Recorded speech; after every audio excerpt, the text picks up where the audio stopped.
Hello and welcome to my channel. This is Joy from She Speaks Too. Make sure you like, make sure you comment, and make sure you subscribe. Okay, let me get my notes together. So today we are going to be tackling a topic, a social justice type topic.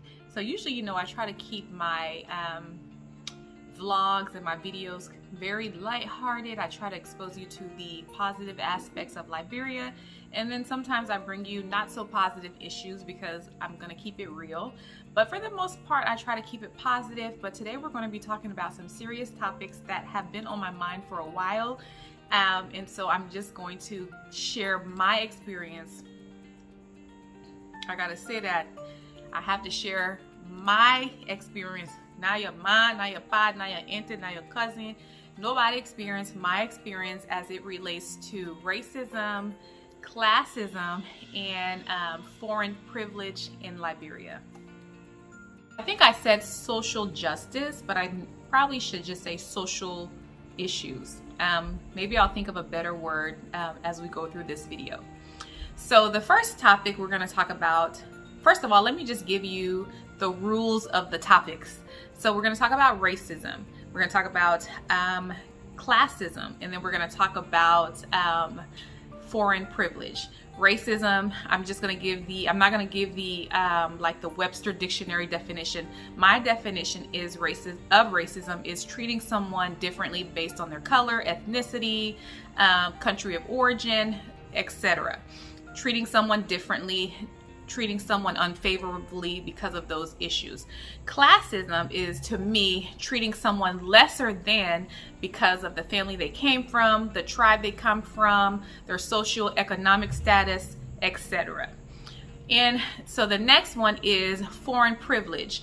I'm going to say that in America, we're used to saying white privilege as it relates to a group of people who are able to get away with things that certain Black or brown people are unable to do. Well, in Liberia, not everyone is of European descent. We have a lot of people of Middle Eastern descent, of Asian descent.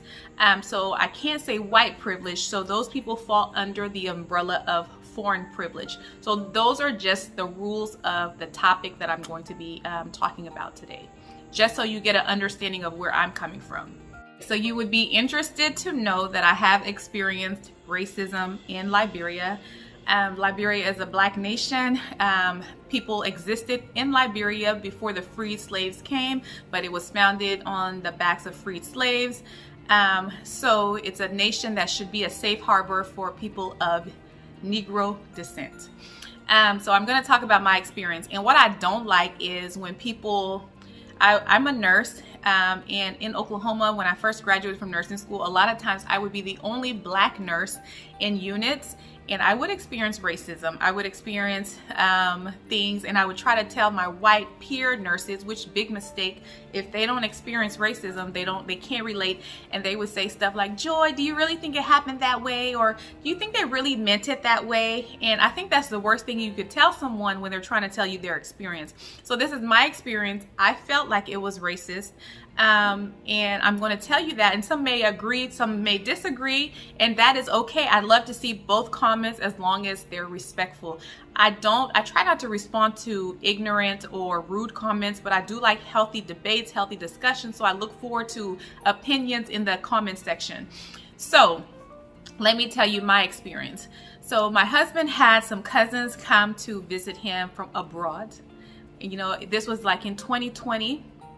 Yeah, was it 2020 or 2021? I'm not sure. Came to visit him in Liberia here from abroad, and we decided to take them to get some ice cream. So usually me and my daughter's favorite place to get ice cream is Pinkberry. We usually go to Pinkberry. But for that day, we were feeling kind of feisty. We said, let's try a new place that had just had a grand opening. I'm not going to call the establishment's name. I haven't been back there since the experience. My husband and my daughter just went for the first time in over a year. And they got good service. So anyway, we decided to go to another place that had just had a grand opening. So we get there, and primarily the people that work there or that own it or are of Middle Eastern descent. So we get there, and then the owners are there, or the managers are there of Middle Eastern descent. There is a group in front of us, about 5 women, also from Middle Eastern descent. So the manager is, they're speaking their language to each other. He's having them taste test different things, and we're still in line. No one has greeted us, nothing. We're behind them. We're just waiting patiently. We have our family members from abroad behind us. There's my husband, there's Sienna. We're just waiting. So he's letting them taste test. They're talking, they're laughing like we don't exist. That's fine. I still don't think that's racist. I think we're being overlooked. So he's talking, he's laughing, he this, he that, he blah, blah, blah. They're tasting stuff. Tasting, doing all this stuff. So he serves them. They go and sit down to eat their ice cream. And as we walk up, he walks away. He tells the Liberian server to come and serve us. Still not too bad. I'm still willing to play along with this. I still don't think it's, I'm still not feeling a kind of way. Well, I'm feeling a kind of way, but not enough to leave. He tells the Liberian server, he walks away, doesn't address us, doesn't look at us. He said, go, serve those people. So the Liberian server comes to serve us, very polite young man. So it's not his fault. Everybody in these bad social economic times, everybody needs a job. I'm not going to fault any Liberian for working for people who don't treat Liberians good, because if we said that, then they wouldn't be in some of the supermarkets. They wouldn't have jobs. So we can't fault them. Since the Liberian boy comes and he's like, what would you guys want? And we told him what we wanted. And he said, before I can make your ice cream, you need to pay.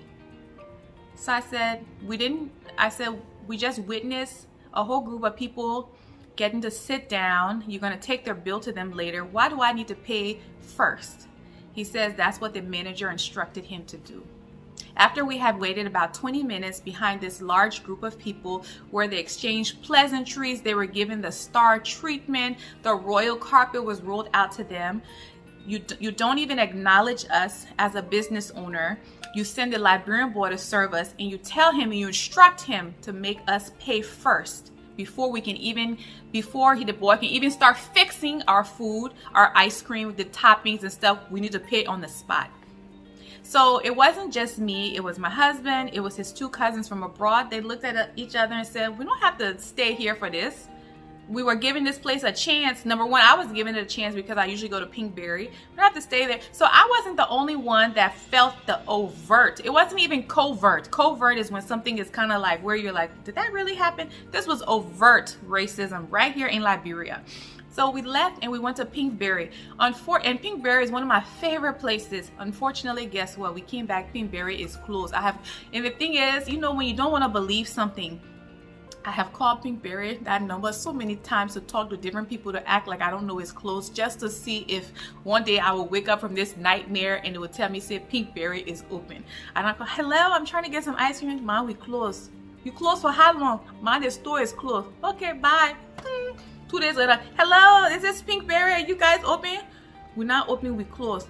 You're closed. So that's me calling different times, disguising my voice. Sometimes I'm more Liberian, sometimes I'm more American, just trying to see, but Pinkberry is closed. But anyway, at that time it was open, so we were able to go to Pinkberry and get some ice cream. So that is my experience right here in this LIB with racism against me, Black woman. So, and some people might say, oh, it wasn't racism. He was just catering. Maybe that was just for his family members. No, I felt it. The people that were with me felt it. We're all reasonable thinking people. So we felt it. So that was my experience. Fortunately for me, that has been the only experience. And I later saw this same company on Instagram. They had a Liberian social media person being their ambassador. So I said, well, and I guess maybe they're trying to reach a larger audience, maybe more Liberian. So I saw that person. And then, like I said, more recently, my husband and my daughter went and they got good treatment. I don't know who served them, who didn't serve them, because I didn't go. I'm still kind of salty about the experience, so I haven't been back since. Okay, so now we're going to talk about foreign privilege. Foreign privilege comes from the treatment of even our own Liberian people treating foreigners or people from European, people from Asian, people from Middle Eastern descent better than they would treat their own foreign Liberian. I mean, their own native born Liberian or Black African counterpart. And this drives me crazy. And I know a lot of it is based on socioeconomic status. I know that a lot of it is because Liberians perceive foreigners like that as being wealthy, so they cater to them. They think they'll get better money, more tips, and so you kind of, I think it has more to do with poverty sometimes. So I know that, but at the same time, there is an intimidation sometimes when they're dealing with foreigners, and it pisses me off. And I know that the reason that I can be pissed off is because I've traveled, I've gone to school with these people, and when I say people of European or people of different descent, they bleed red blood just like me. They put on their pants one leg at a time. They don't fly, they don't do anything mythical or magical. So I'm not impressed. I'm impressed with a human being based on their character, not because of anything else. So I know a lot of it is because of socioeconomic status, and that's why they're treated a certain way, but nonetheless, it pisses me off. I'm gonna give you 2 examples of foreign privilege that I haven't observed, and when I say I just, like, I can feel my blood boiling. The first one was when me and Sienna were coming to Liberia. There were these guys that were boarding from Belgium to Liberia with us, and they looked like either musicians or media people. They had some equipment they were bringing with them. So, I mean, there was no problem. We got on the plane, we got to Liberia, and there's a different line. They were in a different line from me. So there was a desk. This was back when COVID was kind of hot and you had to go to this place. They had to make sure you had the LIB app on your phone. So for some reason, Sienna and I were in line, and these same guys from Belgium that I had noticed, because they had so much equipment, we were in line here and they were to the left of us. We were in line first. Me and Sienna have been waiting. And if you know anything about me, you don't cut me in line. You don't cut me in line. I don't care if unless you are an elderly person, I'm like, ma'am, you can go ahead. But not only that, a man, and you see a woman and a child, no. So we waiting in line. Me and Sienna are there first. These people just come from somewhere and they stand right next to me. And that irritates me because I'm the line police. So then the woman or the man, I don't remember who's at the desk, who has seen me, calls them, y'all come up there. I turn to them. I don't care if they were the Belgium, I don't care if they were American, I don't care if they were from Antarctica. I said, where y'all think y'all going? I said, me and her, we've been waiting, so you guys can, oh yeah, sorry ma'am, sorry. And they just sat back there, and me and Sienna went up to the line. I'm looking at the Liberian person. I said, we were here first. Why would you call them up? Oh, my sorry. That's foreign privilege, and I just spit. That's foreign privilege, and it needs to stop. It needs to stop. Take care of your people. Take care of your own. Take care of your own. Don't give me privilege. If they were in line before me, let them go. But I was there first with a child. They walk up and you address them first, and you're Liberian like me. So that is an example. I'll give you another example, and I won't tell you the place that we were at for this, but we were in lines of cars to pick something up. The security is Liberian. This is a Liberian establishment, and he's making the cars line up to pick up something. We're lined up. And I mean, the security is doing his job. People have been trying to cut, and he's like, no, you got to go to the back of the line. So we're pulling up and right to where we can get in the gate, and this man of foreign descent pulls up on his motorcycle, thinking that he doesn't have to be in the line. And then the security is looking at him kind of like he doesn't know what to do. Like all of a sudden, this security who has been commanding us, telling us what to do, making us orderly, is like letting the man go. My husband rolls down his window and said, what are you doing? I said, no, sir, we've been waiting. You need to get to the back of the line. And the man was the foreign guy, I don't know where he was from, was like kind of like, it's just a motorcycle, I need to get through. And my husband was like, no, you need to get to the back. So the guy gets pissed off, he gets to the back. My husband talks to the security and said, why will you do that? Oh, you know that man just wanted to go in. And he said, no, you've had us waiting in line, and then you see someone pull up with a motorcycle and you want them to just cut in front of us? And I felt like I could see the intimidation in the security when this guy was doing it, kind of like, yes, sir, go ahead, sir. And I'm like, no, he needs to get to the back like everyone else, just how you've been commanding us, commanding respect from us, telling us we need to do it this way. He needs to do it that way also. So those were two examples of foreign privilege that I have experienced. And like I said, these are my examples that I'm using. So you guys, if you have any examples that you want to share, please put them in the comment section.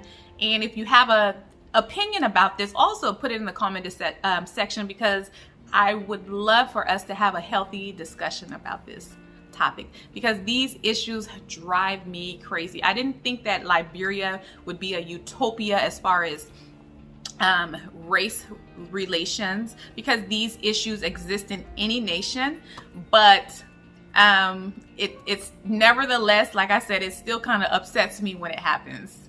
Okay, so I did have another example of foreign privilege. So I recently went to a banking event and I sat by a Liberian business owner.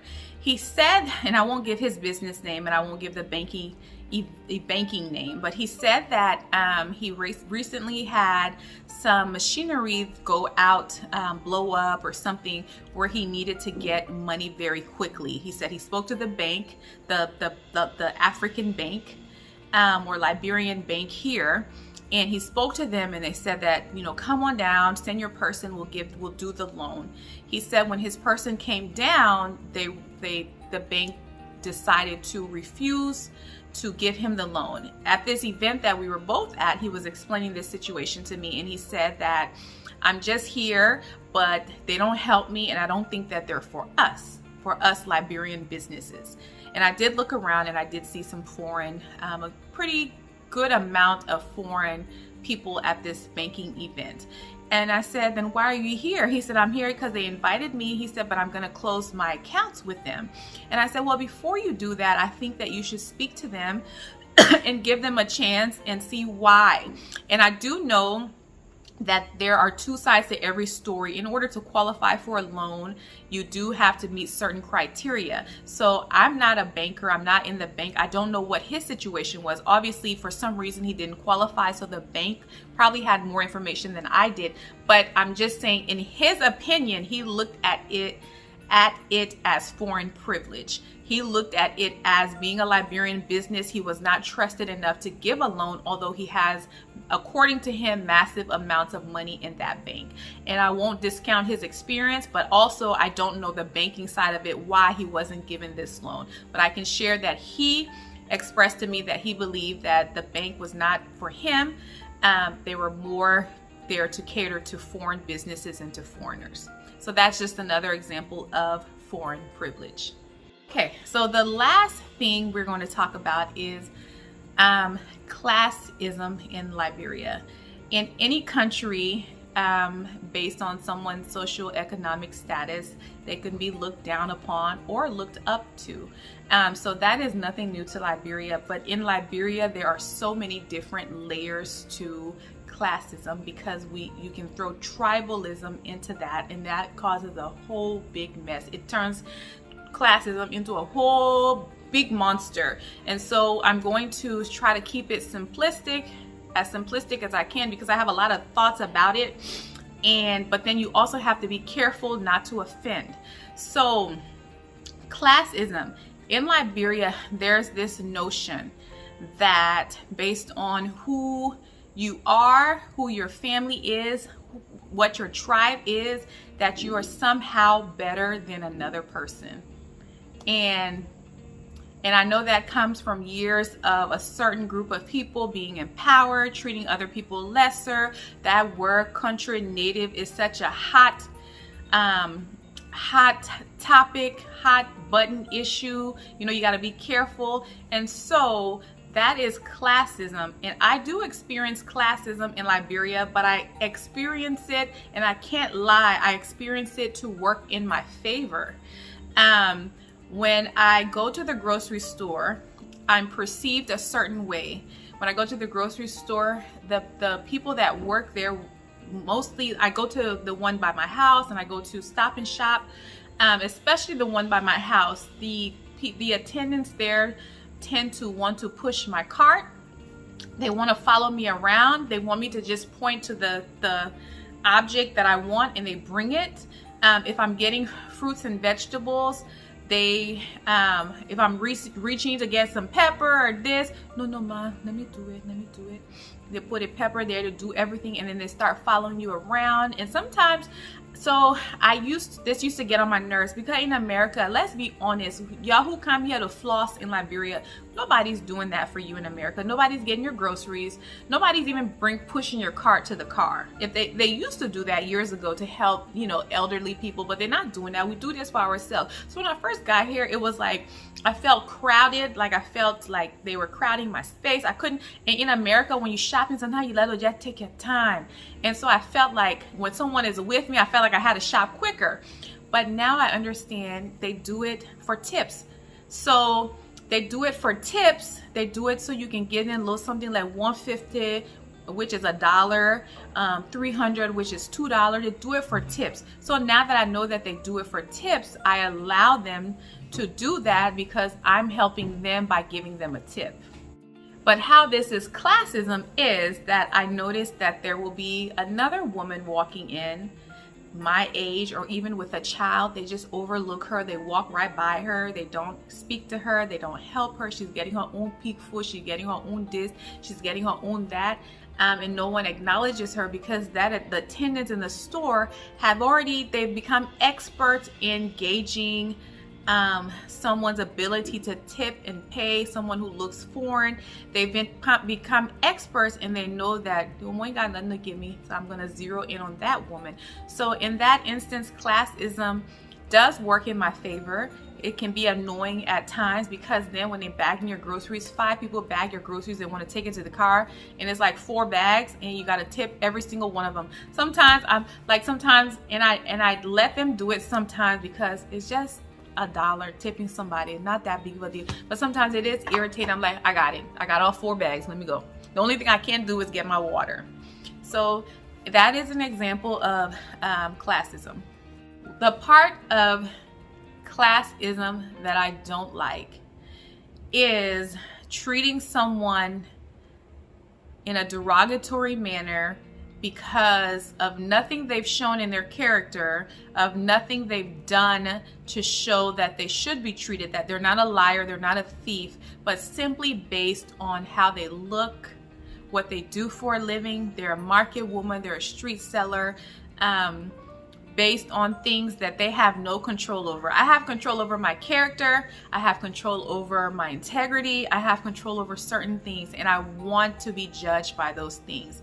And the flip side of it is those people who have been deemed lesser in society have taken on this notion that they are lesser, and they do allow people to talk to them a certain way because they are selling a market, they are selling, they need your funding for whatever they're doing, so they're willing to put up with a certain type of abuse that they wouldn't have to if they weren't dependent financially on whatever you're about to give them or do for them.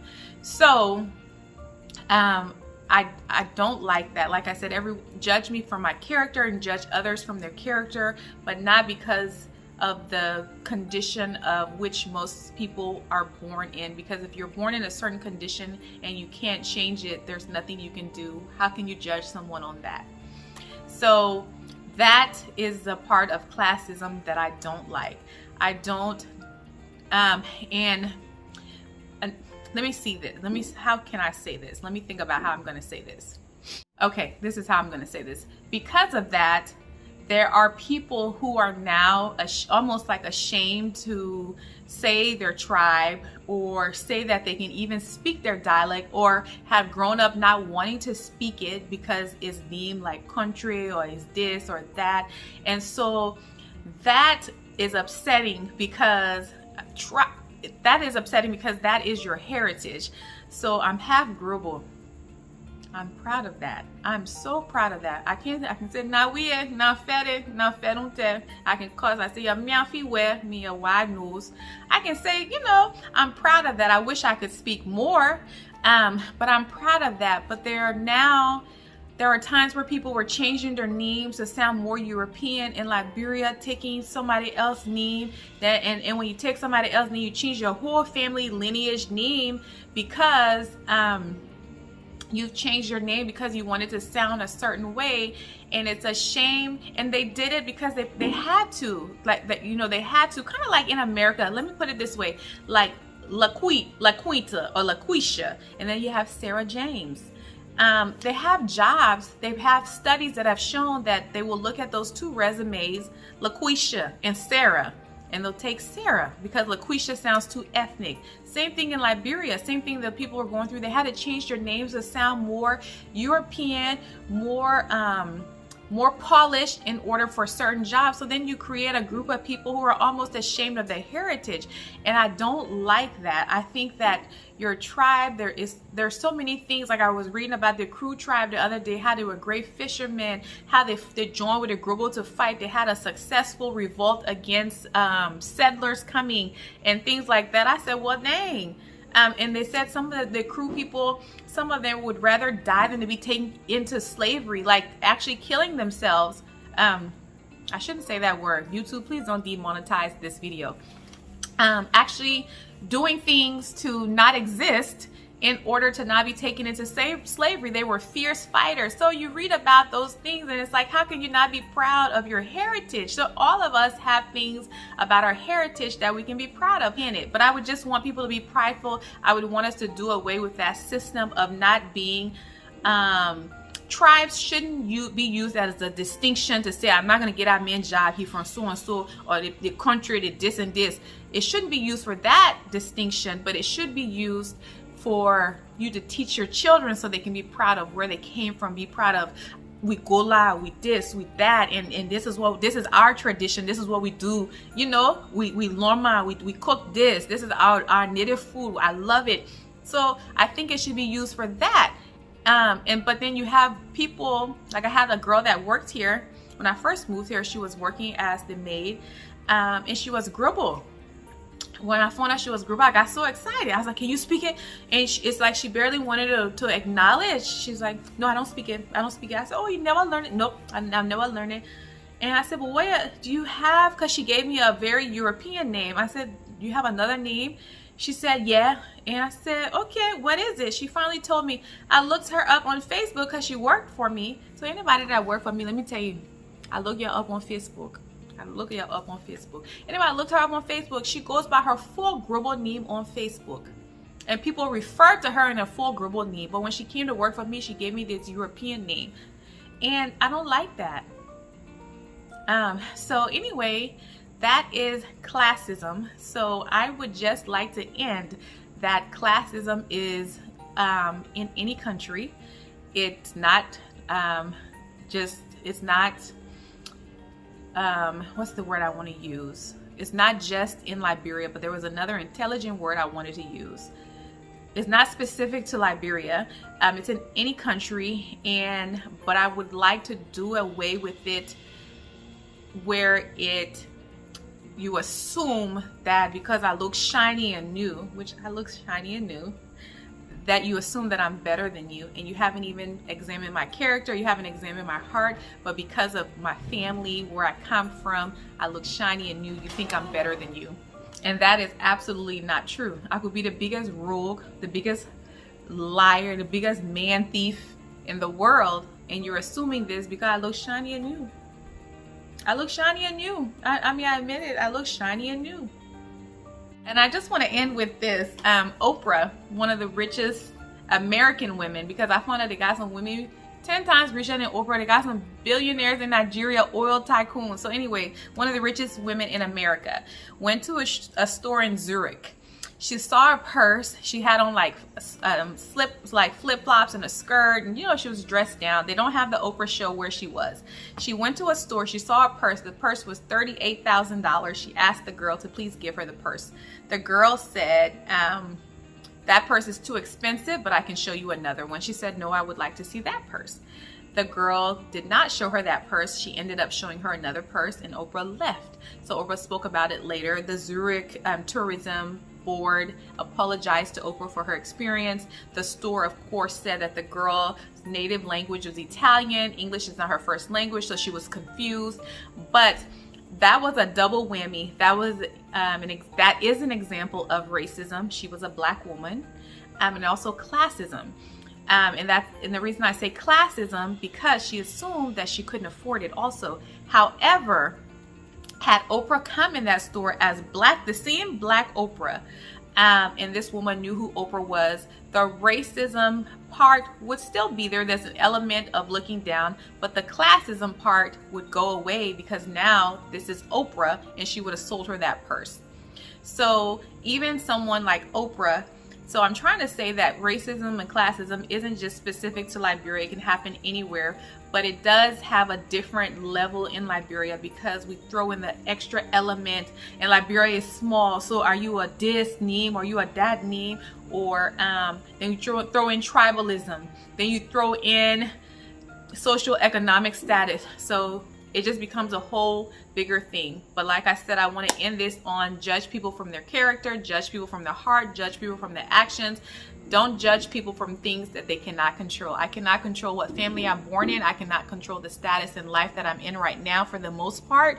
I only can control my behavior and my actions, and I would hope that we would start judging people in Liberia for that. I would hope that we would stop this foreign privilege and assuming that and stop being intimidated, treat all men equal, and also the racism thing, there's nothing I can do about it. The only thing I could do is I stopped my coins from going in that store, and I never went back. My husband and my daughter went back because they needed some ice cream and they were desperate, but I haven't gone back, and maybe I will, maybe I won't. Maybe I'll give it another chance, maybe and maybe if it happens again, maybe I actually will say something and say, this is not right. I'm a vlogger, She Speaks Too, and I'm gonna expose you, maybe. But anyway, I think I'm rambling now. So this is Joy from She Speaks Too. Make sure you like, make sure you comment, and make sure you subscribe, and I will see you later.